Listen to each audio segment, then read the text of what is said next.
US এর সাথে দ্বিতীয় টি-20তে আজকে মুখোমুখি হবে বাংলাদেশ।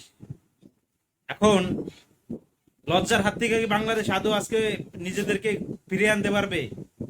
এখন এটাই হচ্ছে বাংলাদেশের সামনে সবচেয়ে বড় চ্যালেঞ্জ, যে বাংলাদেশ দ্বিতীয়বারের মতন যেন লজ্জায় না পড়তে হয়। প্রথমবার লজ্জায় পড়ছে, আবার দ্বিতীয়বারের মতন লজ্জা যেন না পড়তে হয়। দ্বিতীয়বার যদি লজ্জায় পড়ে, তাহলে ইউএস এর কাছে সরাসরি সিরিজটা হেরে যাবে বাংলাদেশ।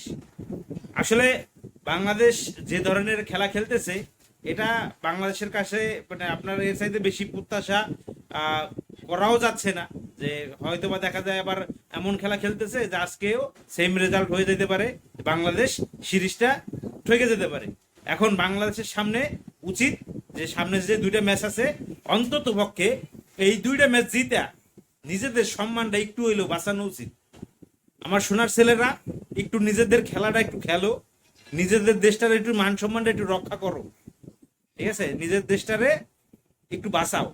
যতটুকু সম্মান মান সম্মান ছিল সবটুকু প্রায় ধুলায় মিশাইতে দিতেছো। মানে সময় চলে আসছে, আর বেশি দিন বাকি নাই, ধুলায় মিশে যাবো, শিগগিরই মিশে যাবো। যেরকম ভাবে তোমরা শুরু করছো, এতে ধুলায় শিগগিরই মিশে যাবো। সো যত কম মোছা যায় একটু তাড়াতাড়ি যত নাম গুছাইতে পারো। আশা করি এই ম্যাচটা জিতা এবং সামনের ম্যাচটা জিতা, সিরিজটা জিতা, একটু সম্মানটা একটু মনে করে যে একটু হলেও ফিরে আনবা। যে না, আমরা একই ভুল বারবার করবো না, ভুল করে লাইছি, একই ভুল আর বারবার করা যাবে না। এটা এখন তোমাদের সামনে সবচাইতে বড় চ্যালেঞ্জ, যে